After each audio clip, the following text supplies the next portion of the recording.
Good morning, everyone. In today's class, we will be paying attention on how tropical cyclones are named. The reason why we have chosen this topic is recently we have seen two cyclones. One is Cyclone Amphan, due to which we have seen its impact in Odisha and West Bengal. And the next one is Cyclone Nisarga. Its impact we have seen uh, in Maharashtra, especially in Mumbai and some places in Gujarat. Okay. And previously also we have seen some cyclones like Hudhud, Titali, and Katrina. Like that, every year, whenever this rainy season comes, along with we also see the impact of cyclones. So for each cyclone we are giving a certain name. So how these cyclones are actually named? Who provides the names? Do we have any specific organization for which? Definitely yes. So in this particular topic, the first thing is like why we should know, like why we should name the cyclones, and what are the advantages of naming a cyclone. So we will try to understand the procedure, then we will go for what's the importance of naming a cyclone. So first one, if you see, if you take the definition of a cyclone, as we all know, those who knows the basics of geography, especially the climatology, they will come to know that we have the land and water. They both have the properties like differential heating. Land heats faster and cools faster. When it comes to water, it heats slower and cools slower, due to which we have a what you call pressure gradient. What is the pressure gradient? It means a difference in pressure. As land is heating faster and cooling faster, and opposite to that is the property of the water, due to which we are seeing a change in the pressure. That means when you do in summers, the land heats faster and cools faster, but not the same for the water. So due to which we will see the change in flow of the winds. Okay, so then in late summers, what will happen? On the water surface, there will be a lower atmospheric pressure. Due to the lower atmospheric pressure, it creates a kind of atmospheric churn. This atmospheric churn, it reels the winds. That means it turns the winds like in the ocean. Then eventually these winds will circulate and falls onto the land. When these huge wind system, the circulating wind system, when it falls on the land, this is what we call a cyclone fall. When the cyclone falls onto the land, then we will be seeing huge impact of it, like heavy outpour of rain, along with it huge flow of the winds. The winds will flow with a very high speed. So because of this, so we will be seeing an impact onto the people and the property, especially along the coast. The coastal areas are the one who will be facing the cyclone first, and they're the one, if you do not take care properly, will face a huge challenges.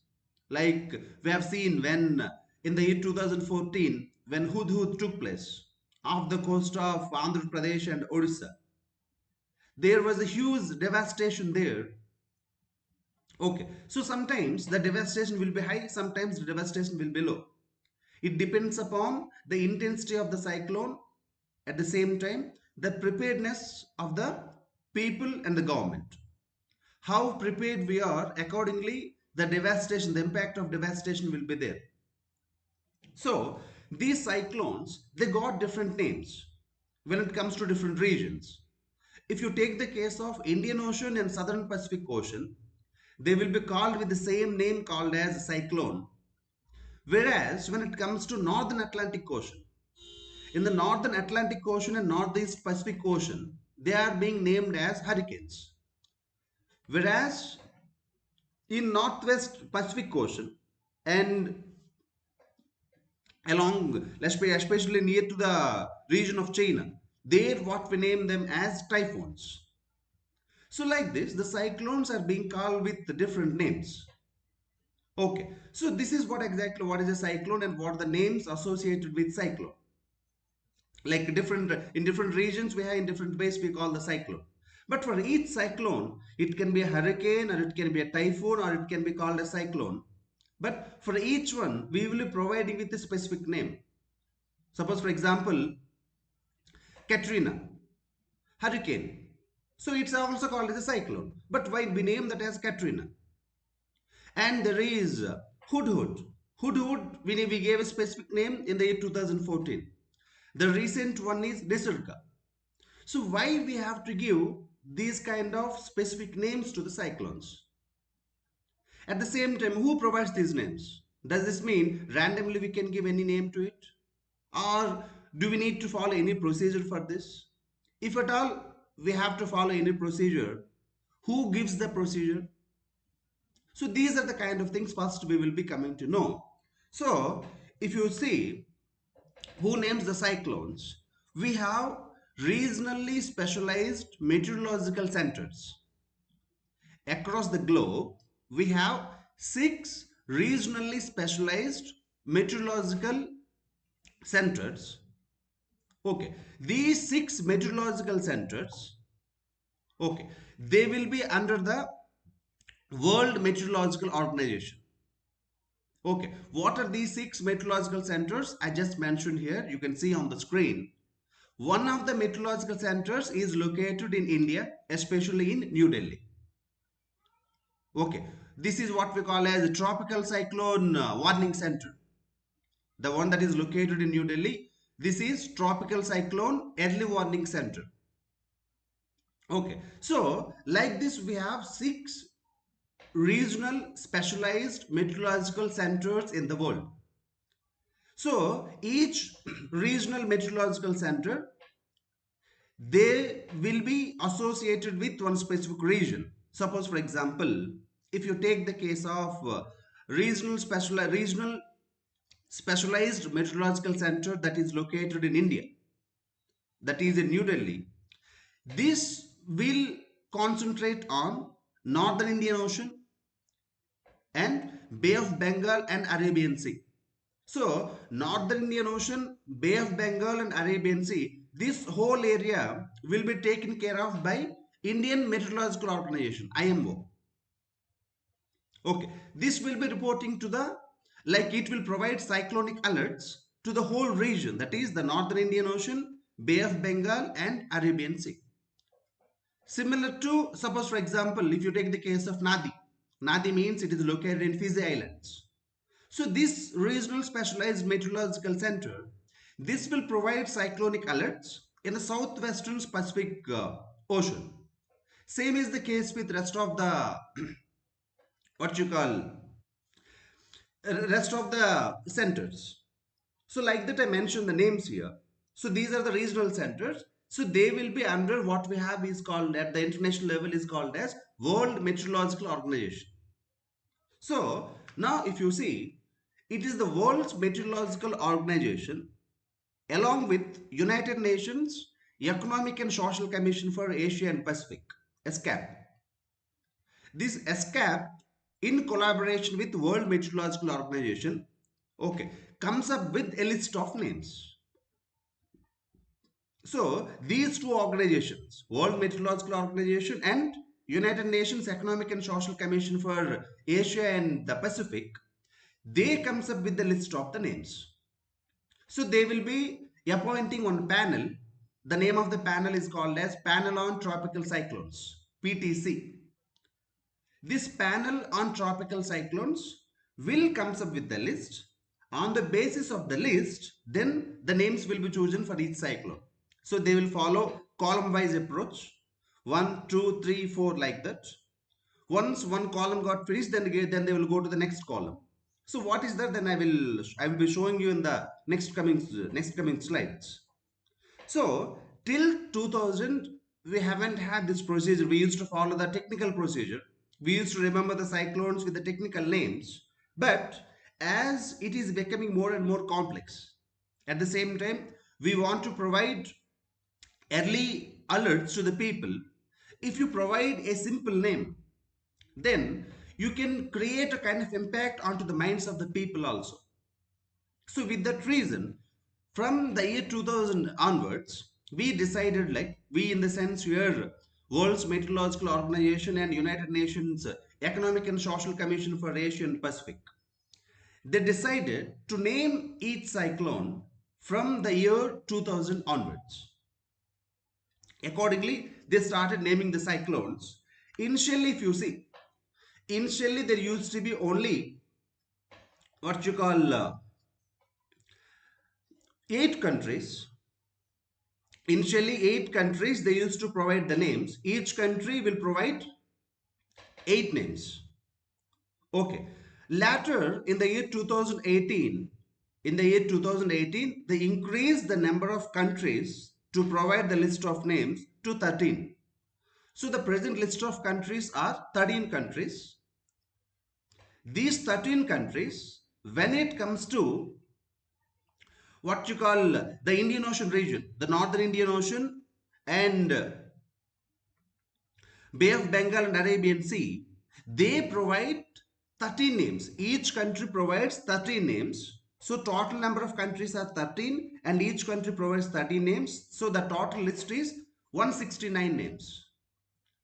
When it comes to regionally specialized meteorological center that is located in the Northern Indian Ocean, that means Indian Meteorological Organization, so it will be having total 169 names. Who will provide these names to it? The final list will be provided by the Panel on Tropical Cyclones appointed by WMO and UNESCAP. Okay, so the present number of countries are 13. Recently, these 13 countries, they provided each country with 13 names. So that's why the total number of names right now we have, the compilation is of 169 names. So that's the present list of cyclonic names. So every time whenever the Indian Meteorological Organization, as it got the responsibility of regional specialized meteorological center, okay, whenever it predicts any cyclone, immediately one name will be given to that particular cyclone. On the basis of that name, at the same time, where this cyclone will be impacted. Accordingly, we will start alerting the people. We will come up with the preparedness. Then eventually, we want to reduce the impact of the cyclone onto the people and property. Okay, so in this way, so we have an institutional setup to deal with the cyclones. So now if you see the Nisarga, this is the recent list of names that were given by different countries. If you see here, if you take the number of countries, the countries also arranged in a proper systematic manner. All the countries are arranged in alphabetical order. That's why it starts with Bangladesh, next is India, next is Iran, Maldives, Myanmar, like that, and so on, ends with Yemen. First, the countries will be arranged in alphabetical order. Once the countries got arranged, then from each country the names will be chosen. Each country will provide list of names to the panel on tropical cyclones appointed by World's Meteorological Organization and UNESCAP, United Nations Economic and Social Commission for Asia and Pacific. Okay, so this panel, the panel on tropical cyclones, it will take the list and it will scrutinize it and it will pick the names for each country. Then the names first will be arranged in a row. Suppose for example, all the names given by Bangladesh in one row, given by India in next row, next is rest of the countries, Bangladesh, India, Iran, Maldives, Myanmar, and so on. After that, what will they do? Suppose for example, this is the fresh list. The list that I am showing you right now is the fresh list provided by all the countries, all the 13 countries. Okay, so this list first started with Bangladesh. So in the given column, first one, if you see, the first name is Nisarga. That's why recently for the recent cyclone we named as Nisarga. Then you will ask one question, sir, if that is the case, then what about Amphan? Amphan was the last name. Amphan was the last name of the previous list. As I told you, previously there used to be only 8 countries. Later, the number of countries in the year 2018 got expanded to 13. When the number of countries were 8, listen to this point carefully. When the number of countries were 8, that time the country that was last in the list is Thailand. That time the name that was submitted by Thailand was Amphan, the last name. The name that was submitted by Thailand is Amphan. So that's why for the previous one, before to the Nisarga, the name was given as Amphan. So Amphan was the last name in the list that was submitted previously. Whereas in the fresh list that was submitted later, especially after 2018, again we arranged this list into alphabetical order. First, row wise, we arranged the countries and their what you call the names given by these countries. Total 30 names. In the next slide, you will be seeing the rest of the names. Suppose if you see here the names that are being submitted by India. So that means you can say that next cyclone's name is, the name of the next cyclone is Gati. The name of the next cyclone is Never. So like that, you can predict when the next cyclone will be named with what name. Understood that? So like that, suppose if one column got finished, suppose the first column ended with Mocha. Once the first column ends with Mocha, then we will go to the second column. Second column means here Bipperjoy. Suppose if the second column also ends, then we will go to the third column. Once the third column ends, then we go to the fourth column. So like that, once all the names in the first column got finished, then we'll be moving to the next. Like that, once we reach to the last column.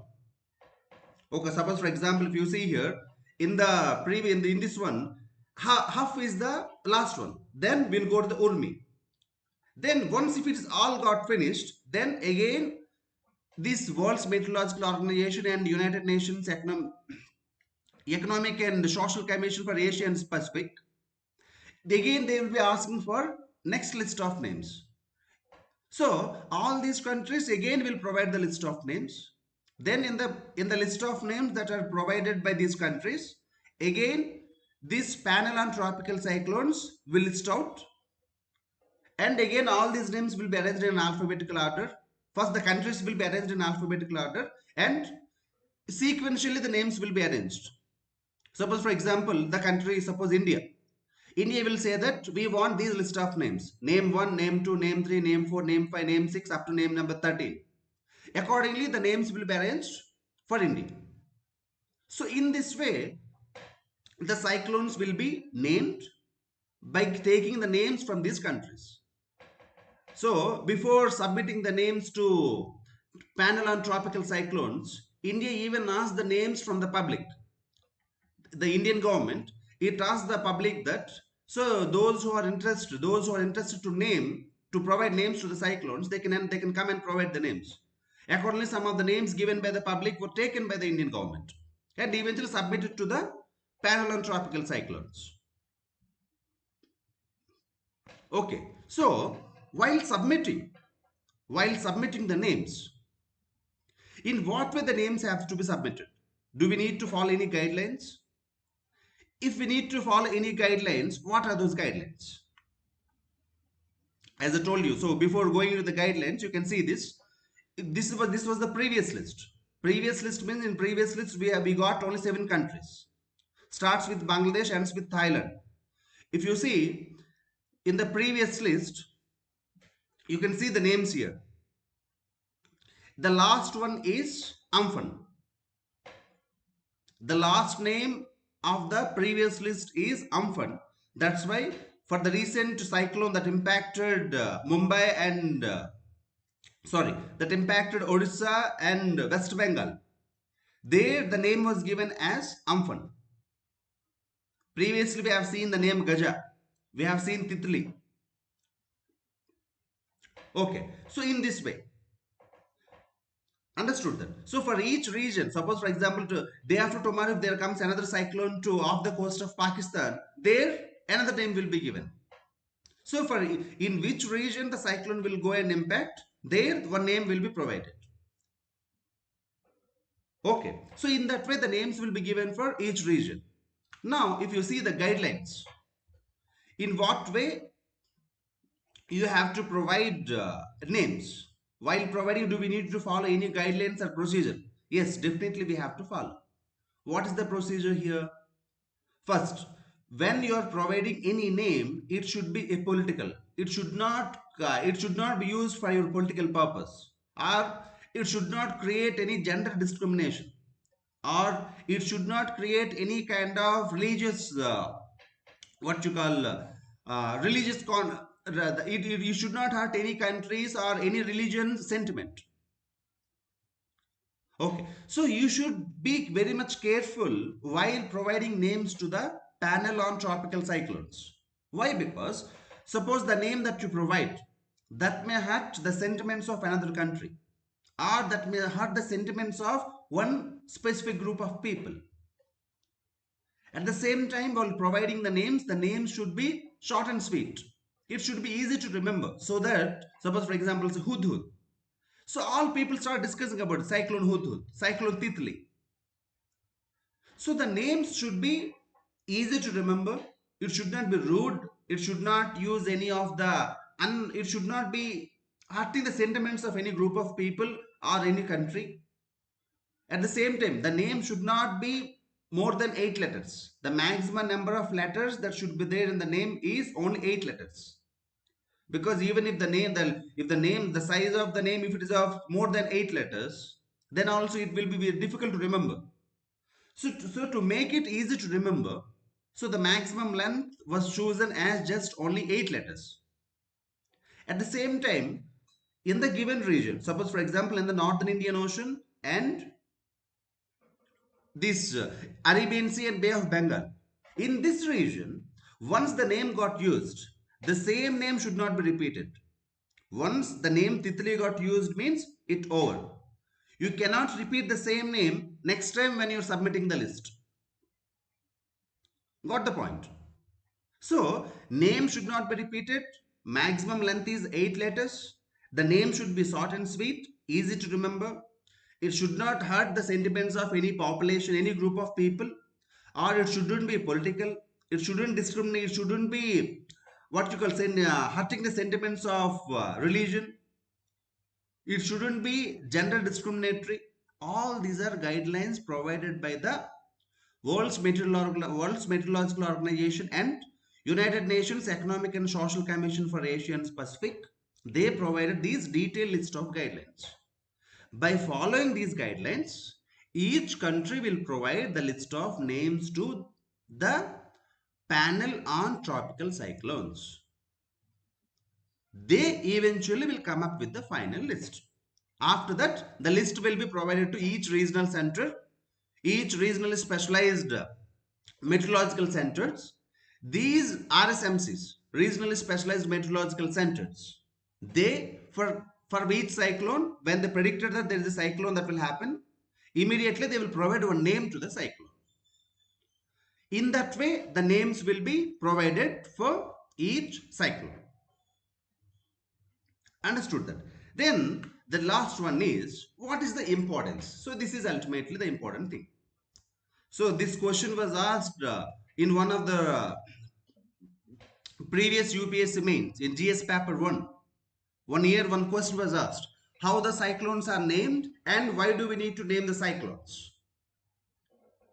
So because it's a phenomenon that happens every year, so it is important for us to remember the names of these cyclones. So what exactly the importance of naming a cyclone? The first and foremost thing, suppose if you come up with any technical number or the technical term, it won't be understandable for the common people. So to make it very easy for the common people, if you name a cyclone with a specific name, it's very much easy for them. At the same time, we can easily create awareness to the people. We can easily tell them like, so this is a cyclone that is got formed off the coast of Bay of Bengal or off the coast of Arabian Sea, and the intensity of this cyclone is this much, the wind speed is this much, and for this many days the rainfall will be there, and with which, because the wind speed is this much, immediately what we will be doing, we will be alerting the local governments. Suppose if you take the case of India, in India we have the what you call National Disaster Management Authority. Immediately the National Disaster Management Authority will alert the state disaster management authorities. The state disaster management authorities immediately will alert the the district disaster management authorities. So after this 1999 cyclone, that created a huge impact in Odisha, huge loss of life and property, we came up with cyclone early warning centers, national cyclone early warning centers. So these early warning center actually operates off the coast of Andhra Pradesh and Odisha. So they will come, they immediately they will be alerted. What will be they doing is like they will be alerting the local fishermen. They will be telling them like, please do not enter into the sea, as we are seeing the as we may see the impact, we may see the cyclone coming towards your region, so please do not enter into the sea. At the same time, if those people who are residing in the low lying areas, so for these people immediately we have to take them to another place. Like that, first we create awareness via media, via what you have is television, via radio. Previously we used to have the radios. Now we have the television and the social media. So we will create awareness by this. Recently, if you see, when the Nisarga, it is about to happen, immediately we alerted all our forces, all our NDRF forces. Under the National Disaster Management Act 2005, we have this NDRF, National Disaster Response Force. National Disaster Response Force consisting of Central Armed Police Forces and the Defense Forces. Defense Forces means Army, Navy, Air Force. Central Armed Police Forces means we have this BSF, we have this CRPF, ITBP, CASF, all this. So we alerted all those. They also got ready to tackle the impact of Cyclone Nisarga. But fortunately, we haven't seen much impact of it as the winds became slower and it got diverted to another. Eventually it got diluted. So that's the reason we haven't seen much the impact of it. So at the same time, if the cyclone creates an impact, suppose take the case of the 2014 Hudhud cyclone that took place in Andhra Pradesh, that created an impact in Andhra Pradesh. So we can see the impact of it. We can analyze. So because Hudhud created this much impact, next time before any cyclone occurs, if before any happening of before creation of any impact of a cyclone, we can assess. Yes, because if the wind speed is this much, if the outburst, the cloud, the rain, the outpour of rain, if it is this much, this is the kind of impact that is created. So we will be assessing that. Accordingly, we can come up with a proper disaster management plan where this data will be useful. If the wind speed is this much and the rain pour is this much, what's the impact? In what way we have to save the lives and what you call property? How can we save? How can we reduce the damages to property and loss of lives? So we can make some analysis. At the same time, by giving name for each cyclone, we can also remove the confusion.